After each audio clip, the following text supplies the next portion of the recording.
You know what, Miss Sinclair? My mama used to hum that song too, before she got too tired to sing. Harper Sinclair's hand stilled over the IV line. The 4-year-old girl in bed 12 was looking up at her with eyes that had seen too much, understood too little, yet felt everything. Harper hadn't realized she'd been humming at all.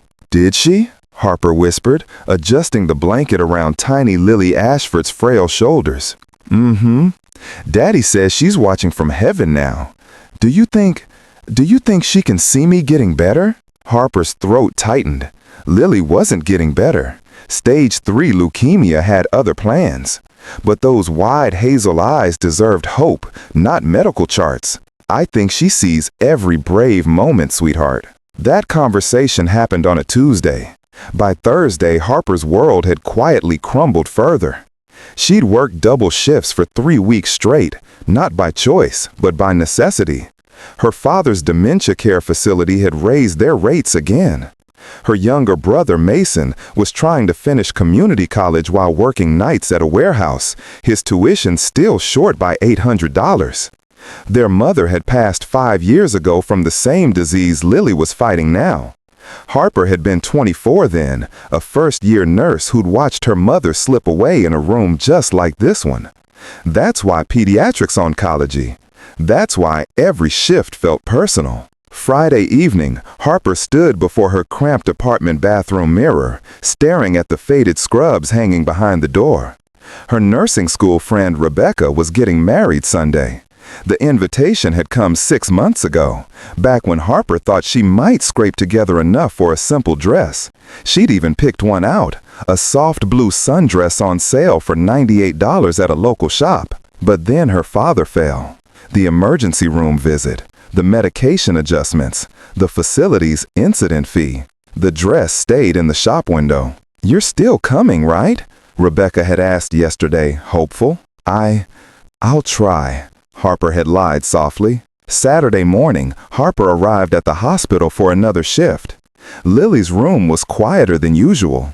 Her father, Camden Ashford, sat in the corner chair, his expensive suit rumpled, his eyes hollow. Harper had learned his story in fragments over the past month. A widower at 29, when his wife Isabel lost her battle with postpartum cardiomyopathy just 3 months after Lily was born. He'd built a tech company from grief and determination, turning pain into purpose, creating software that helped hospitals coordinate organ donations. He's 33 now, a CEO who'd trade every dollar to hear his daughter laugh without coughing. "She asked for you at 4 this morning," Camden said quietly, not looking up. "Said she had a nightmare. Only you could calm her down," she told the night nurse. "But you weren't here, and His voice cracked. "I didn't know what to do." "I'm so sorry," Harper whispered. "I'm here now." She moved to Lily's bedside. The little girl's breathing was labored, her lips slightly blue despite the oxygen. Harper checked monitors, adjusted dosages, then simply sat and held Lily's small hand, humming that song again, the one her own mother had sung. Camden watched in silence. Hours passed. Lily stabilized. When she finally opened her eyes that afternoon, she smiled weakly at Harper. "You came back." "Always, sweet girl, always." "Miss Harper, there's a fancy party at my daddy's work next Friday. He has to go. Will you wear a pretty dress?" Harper blinked, confused. "Oh, honey, I won't be at that party. That's not, but Daddy's gonna ask you." Lily's eyes brightened with a child's innocent certainty. "He told Grandma Sue on the phone yesterday. He said, you make me smile the way Mama used to." Harper's breath caught. She glanced at Camden, whose face had flushed deep red. He stood abruptly. "Lily, sweetheart, that was private." "But you did say it, Daddy. You said Miss Harper has Mama's kind heart." The room fell silent, except for the rhythmic beeping of machines. Camden cleared his throat, running a hand through his dark hair. "Miss Sinclair, Harper, could we speak outside for just a moment?" Her heart hammering, Harper followed him into the hallway. He turned to face her, and for the first time they'd met, she saw past the CEO exterior, saw just a father, exhausted, afraid, and desperately lonely. "I'm so sorry," he began. "Lily's been talking about you constantly. She hasn't attached to anyone since Isabel died. Not like this." He paused, gathering courage. "There's a hospital charity gala next Friday. I have to attend. I'm a donor. And I haven't gone to anything social in 4 years. I was going to skip it again, but Lily heard me on the phone with the organizer, and she got so excited thinking you might." He exhaled shakily. "This is completely inappropriate. You're her nurse. I'm sorry." Harper's mind raced. She thought of the wedding she'd miss tomorrow, the dress she couldn't afford, the loneliness she carried like a second shift. "Mr. Ashford." "Camden, please. Camden, I don't have anything to wear to a gala. I can barely afford groceries this week." The words escaped before she could stop them. Humiliation burned her cheeks. But Camden's expression shifted, not to pity, but to something deeper. Recognition, maybe. Understanding. "My wife grew up poor," he said softly. "Did you know that? Her mother cleaned houses. Isabel worked 3 jobs to get through nursing school. She used to tell me that kindness cost nothing, but it was worth everything. She lived that." His eyes grew distant. "When she was sick, after Lily was born, she made me promise something.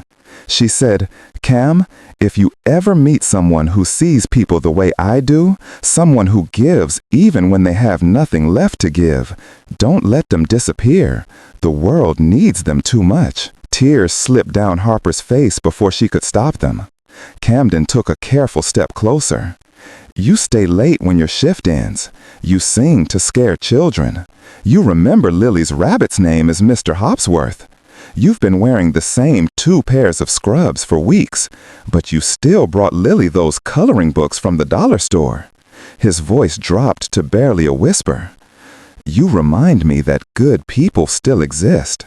And I haven't felt that in a very long time. Camden, I'm not asking you as a CEO or as someone trying to impress anyone. I'm asking as a man who forgot what it feels like to look forward to something, and as a father whose daughter believes in miracles because of you." He took a shaky breath. "Will you be my first date in 4 years? Will you go with me next Friday? I'll handle everything, the dress, whatever you need. Not as charity, but because maybe we both need to remember what it feels like to hope again." Harper couldn't speak. Her mind screamed about protocols, boundaries, reality. But her heart remembered her mother's voice. "Give kindness, honey, even when it's hard." Especially then, dropping to almost a whisper.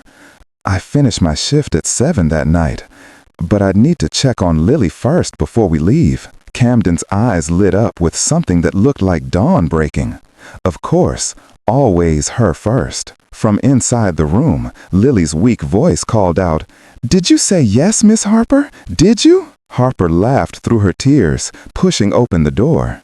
"I said yes, sweet girl." Lily clapped her tiny hands, the sound barely audible but filled with pure joy. "You're going to look so pretty, like a princess, like my mama in the pictures." Harper knelt beside the bed, taking Lily's hand. "And you know what?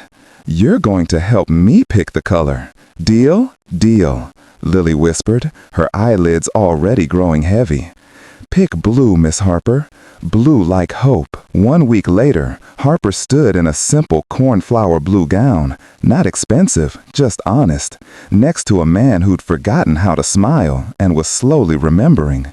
They didn't dance much. They mostly talked about their mothers, their fears, the weight of caring for others while falling apart inside. And sometimes, on quiet evenings, Harper still hums that old song. Camden listens. Lily, stronger now, hums along. Kindness, it turns out, never needed a price tag. It just needed someone brave enough to offer it, and someone humble enough to accept. Because in the end, hope isn't about grand gestures. It's about showing up. It's about saying yes when everything tells you no. And sometimes it does.